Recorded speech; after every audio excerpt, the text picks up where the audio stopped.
Given that black budget projects are decades in advance of conventional technology, have some groups already reached a singularity and are implementing it for the rest of us? Good one. Well, yes, I would say that people ask me all the time, well, these people breathe chemtrails. What are they? Don't they care? And the fact is that they want this conversion. They want this convergence. They want this singularity. I couldn't tell you whether they've attained it or not. But this is what is desired for humanity and all living things. And as you saw Ray Kurzweil, he said it's going to be everywhere. The entire universe is going to be filled with material that responds to external control. That's really what it is. Intelligence is just that in their definition. Is there a way to shut down the Morgellons in your body or kill the nano stuff that's in you? Well, this is what we're going to have to explore ourselves. Where is this coming from? We have to become metabiological ourselves, beyond our own biology. I don't know if the frequencies that we're capable of generating through our consciousness, this is where you go into metaphysics, and I have not been able to put anything conclusive together because who am I? I'm just like you. I saw different things, I came on those things with a perspective, and I showed you that perspective here. I just pulled stuff together from afar. I went way out of the box. So we're going to have to go way out of the box. We are stuck here on the third dimension, reacting and responding. We have forgotten that we are creatures of intention, of creation. If we can remember that, wake that up in ourselves, we have a chance.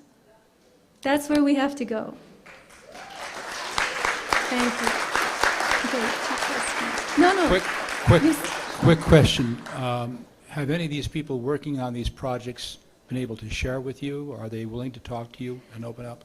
I've never approached them. I don't believe that they would. Morgellons, I almost called it McDonald's. Can you believe that? That's how ubiquitous it is. Morgellons is not acknowledged. It's acknowledged only as a psychological problem.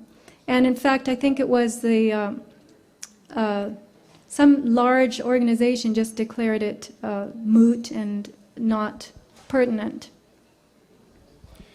This is a comment, a question about a previous elite, very strong here in California, called the Eugenicist Society, that were elites, and this is the early 1900s, 1910, they felt the elite, and this is prominent people in universities, that said that certain ethnic types we had to weed out. What we needed is Anglo-Saxon only. We didn't need Eastern European, blacks, Mexicans, Greeks, Irish. And these were leading people in our universities in California, and they influenced the Nazi Party and how they view superiority. So what I'm saying is we've had elites make plans for us before, and this is another one where they're making plans for control. I will just say something quickly. The term eugenics was changed in the early 1950s to transhumanism. It's the same thing. It's just a new word. So the transhumanists are pushing for the post-human. And I will say again, the post-human will have no gender. The post-human will be non-reproductive. And the post-human will be improved in the sense that it will be tailored to specific tasks. Remember the picture I showed you of the dairy cows. Post-human, the improved human, is not going to be Superman. It's not going to be Einstein. It's not going to be anybody fancy.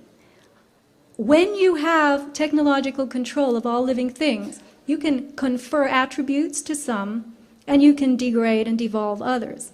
So you and I are going to be the goblins. Okay. Sophia, thank you so much. One more for Sophia Smallstorm. Thank you so much.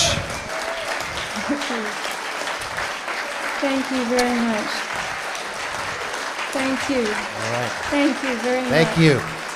Okay. Keep my mic. Ladies and gentlemen, we need to change the room for tonight's